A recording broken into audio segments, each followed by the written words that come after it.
Hey onda, thanks for watching Doing Life with Jenny. If you're new here, I just moved to Mexico to the state of Hidalgo, but I'm from St. Louis, Missouri in the USA. Today we're talking about my dating life. Disclaimer, I feel that a lot of the things I'm going to say apply to dating in general in 2023 as an adult is not Mexican specific. So I don't want you to think, oh my goodness, Mexican men are terrible or incredible. You'll see. I experienced some of these things back home as well.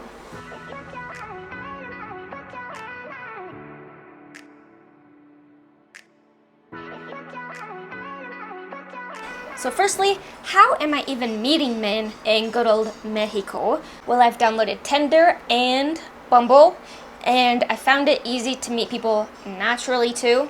I would say it's a fair statement to say that many Mexican men tend to be outgoing. If they like someone, they're going to approach you. So let's start with the dating apps. I will say that using the dating app in the US, or at least in the St. Louis area and here in Mexico, they work in a similar way, where you have to ask what in the world they want, because some people are using it for dating, some people are using it for other reasons. And you see the same types of profiles. Empty profiles, profiles without pictures, profiles posing in front of a fancy sports car or showing off a nice watch to imply that they have money. Shirtless pictures. It really is the same garbage. The one thing I'll say about the apps, and this is probably just a huge coincidence, but it seems like on Bumble I often come across profiles that say they are smokers, and not so much on Tinder. But I will say I feel like Bumble makes you answer more of those questions, and Tinder lets you leave almost everything blank. So how have my dates been going? And these dates could have come from anywhere, naturally Bumble or Tinder. But you're going to see the theme here is people don't know how to make plans. So, hombre numero uno. He was a doctor, so obviously he's very, very busy, and I would say even more so than in the United States. Because your typical family doctor in the US works Monday through Friday, 8 to 5, 8 to 6, something like that, right? Well, this guy worked at multiple clinics, and they're like walk-in clinics that like are attached to a pharmacy. So they do need to be available on weekends too. So he usually had one day off a week. So long story short, he would keep saying he was interested and he would be flirty, but I always initiated the conversation, and then I would initiate plans, but instead of saying, oh no, that won't work, but I'm free, insert day, he would just kind of disappear. So obviously I'm going based off of actions, not whatever a text message says. So no dude, you weren't interested. Otherwise, you would have reached out when you did have time to meet up. Hombre numero dos. Actually, number two was number one. Well, they kind of happened simultaneously. This guy is in a mariachi band. I started talking to him via Tinder like months before I moved to Mexico. But it was pretty casual, just like a message once a week or once every couple weeks. Well, when I got here, the frequency of chatting did not increase. Did meet up like as soon as I moved here, like within the first week. And I was actually interested, which it's rare that that happens. And again, he said he was very interested as well. But apparently mariachi bands are in very high demand at the moment, and he's always saying he has a gig at 6 in the morning or midnight, and then several throughout the day, which are normal times to have them here, because a lot of times with mariachi bands, they'll hire you to go at midnight. So if someone's birthday, like at midnight, it becomes your birthday, you go sing to them. I really think he has been busy, and that's great for him. But even if you are that busy, like you can't shoot me a message. Like you're driving around in the van to get from gig to gig. You have 10 minutes to an hour hanging out in the car to do that. And so basically he would disappear for a couple weeks, then reach out, disappear, reach out, but never have like an hour to hang out. So I said, you know what, forget it, I'm looking for something serious and you can't even get to know me. And of course, like, even after I said that, he'll still reach out like every few weeks. Like, no, dude, you've made no effort. Oh, and meanwhile, this guy I met in the States, who happens to be from Argentina, which is kind of irrelevant, reached out of nowhere.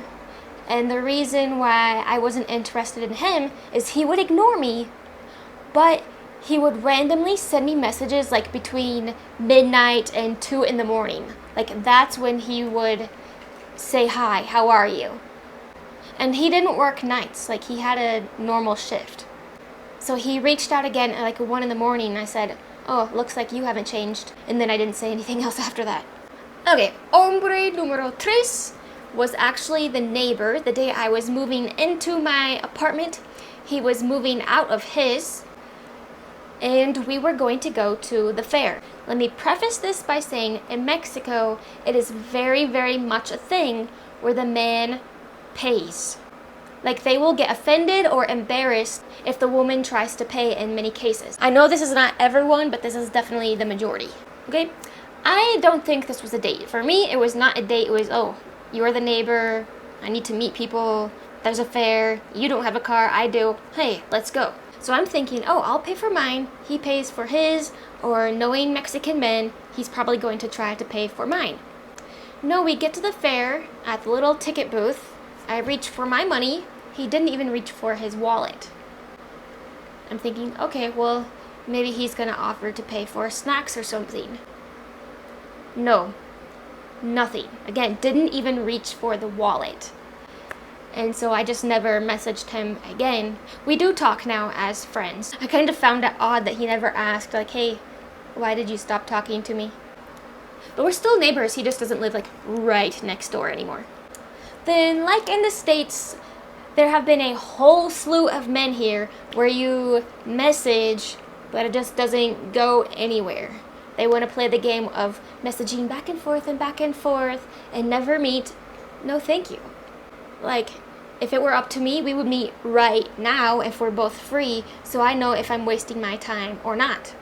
Or there are some people that are interested in meeting up, but by the time you're both free, like let's say it's Sunday, you're both free this coming Friday, well, before Friday gets there, like he says something really dumb, and you're like, oh, well, never mind. The something dumb to me, which I've brought up before, is the inability to spell. As I've said previously, I'm not the best speller in English, but Spanish is written phonetically. And a lot of these people are professionals. Like, I don't care about that. I don't care if you're a janitor or a CEO. But if you graduated high school, I would think you would know how to spell goes. Or there are puppies in my house. No. And I just can't do it. I just can't do it.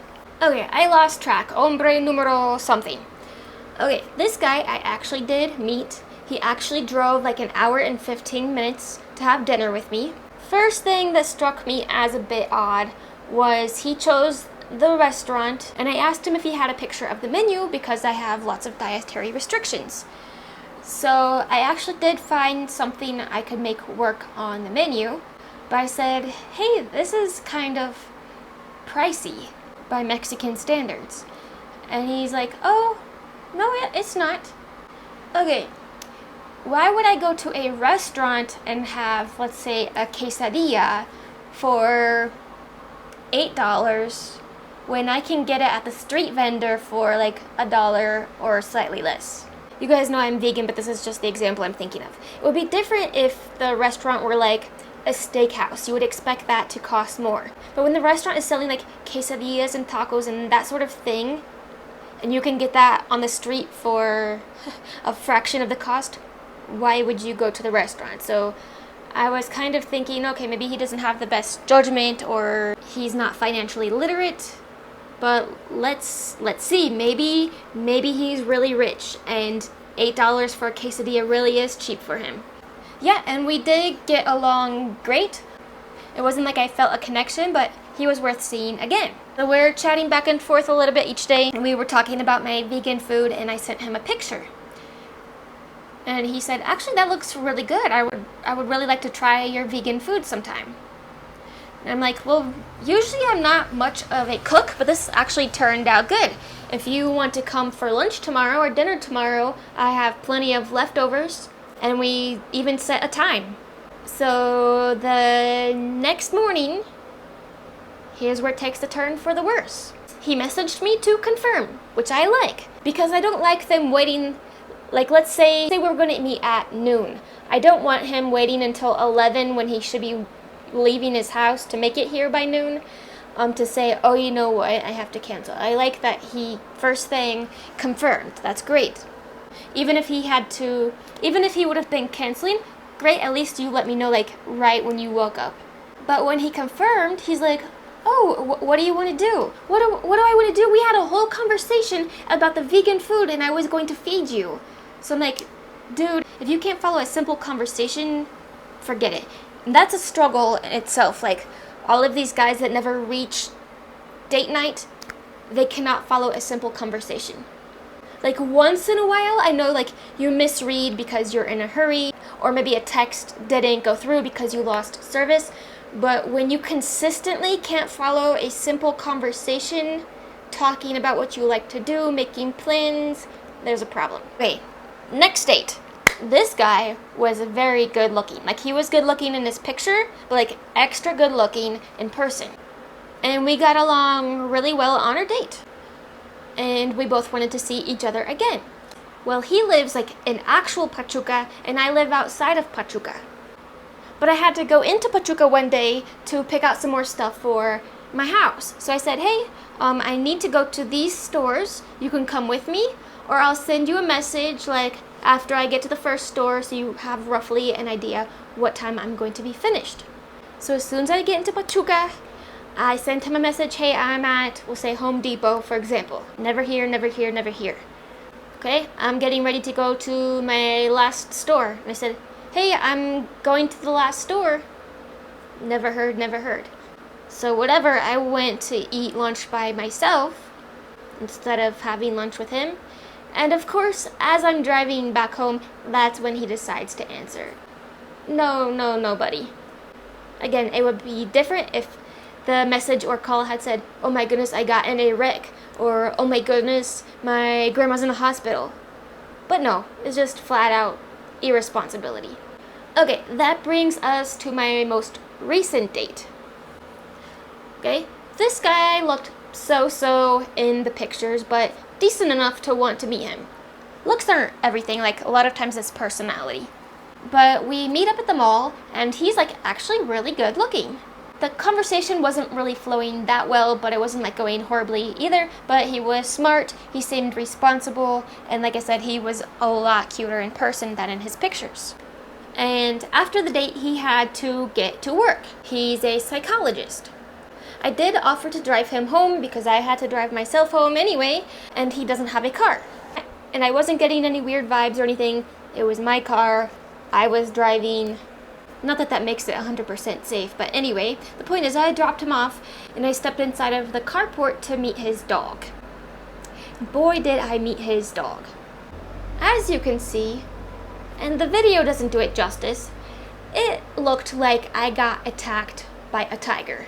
From the time of filming that clip, about 9 days have passed, and I still have marks on my arms. Not to the point where you can see it on the camera now, but you can still see marks on my arms. Of course, the dog really isn't at fault, and he did make the comment that he took the dog for training, and that the trainer said, no, that's just how your dog is, there's no fixing him. It's a boxer, by the way, and it was kind of an overweight boxer. Like, boxers are already stocky, so when it jumps on you, it's not just a dog jumping on you, it's like lots of pressure, and then as the dog goes to get down on the floor, it's not like he backs off, he drags his body weight off of your arms or off of your legs. Yeah, but I found it odd that the trainer would say your dog isn't able to be trained. But wait, we're getting to the point. It's gonna take a second. Okay, I was wearing my sunglasses in the carport, My sunglasses are prescription. So if we're outside, I can see really well with them. But if I go inside somewhere or if I go in the shade, there's too much shadow to see with them on. So I took them off for a second, which meant I couldn't see much of anything. But I thought I saw that the dog was not neutered. If you know me at all, you know that is a huge problem. But I didn't say anything at the time because I wasn't sure, I couldn't see, and maybe there was a reason. So the next day I asked about it. I'm like, hey, I think I saw your dog isn't neutered. Is he, or what's going on? No, the dog is most definitely not neutered. And no, the reason wasn't because he just found this dog on the street and the dog has an appointment in a couple weeks. No, the reason isn't that the dog has some kind of health issue preventing him from having a surgery. Do you know what the reason was? That neutering and spaying pets is an outdated practice and that it is body mutilation. Okay, we weren't talking about cropping ears or cropping a tail. That is 100% mutilation. Those are not necessary. Outdated idea? So you want to say that in the year 2023, it's okay for dogs and cats to just keep multiplying, even though there's nobody to take care of the dogs and cats we've already allowed to exist on this planet? Dogs, I know I've said this before, but dogs are going to be their whole own video coming soon. And I explained this to him a little bit, and he's like, yeah, but all of that is being an irresponsible owner. I'm like, yeah, not neutering or spaying your pet and allowing them to procreate is an irresponsible owner. No, but the other dog parents let them reproduce. I'm not letting him reproduce. All it takes is one time for the dog to escape. And you think the dog had a collar on with a name tag? And that's it. And I said, if this is really your way of thinking, this isn't going to work. Thanks, bye. And I haven't spoken to him since. And then most recently, I am talking to a guy, not sure what to think. Our personalities get along great. We have a lot in common. But I'm starting to think he doesn't know how to make plans either. And for clarification, like, I don't need traditional roles. What I need is someone to show me they're interested and that they are capable of being a leader. So when they pull this, like, oh, what do you want to do? Where do you want to go? No. If you want to meet me, say, Jenny, what days are you free this week? And I'll pick a day that matches up with yours. Would you like to insert something you came up with? And if it doesn't work for me, then I'll gladly counter offer. And I am not afraid to be direct and invite them to go places. But after kind of seeing this pattern of people incapable of making plans, I've kind of backed off to see if they're able to be a leader in the relationship.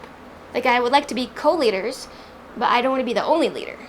They need to be able to make decisions and stand up for what they want.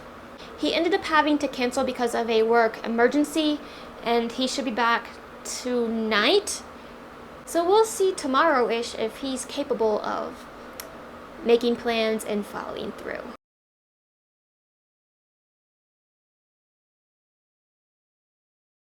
But if this guy doesn't work out, I might head back to the mechanic shop. I took my van in this morning just to get a little look over, but I showed up to the wrong shop, and the guys at that shop were not too bad to look at. So I just might have to go back there. So yeah, that's how dating is going. If you're single, let me know how your dating life is going. Hopefully a lot better than mine. If you would like to see more content about me building a house in Mexico and living here, be sure to subscribe and turn on that notification bell. Adios!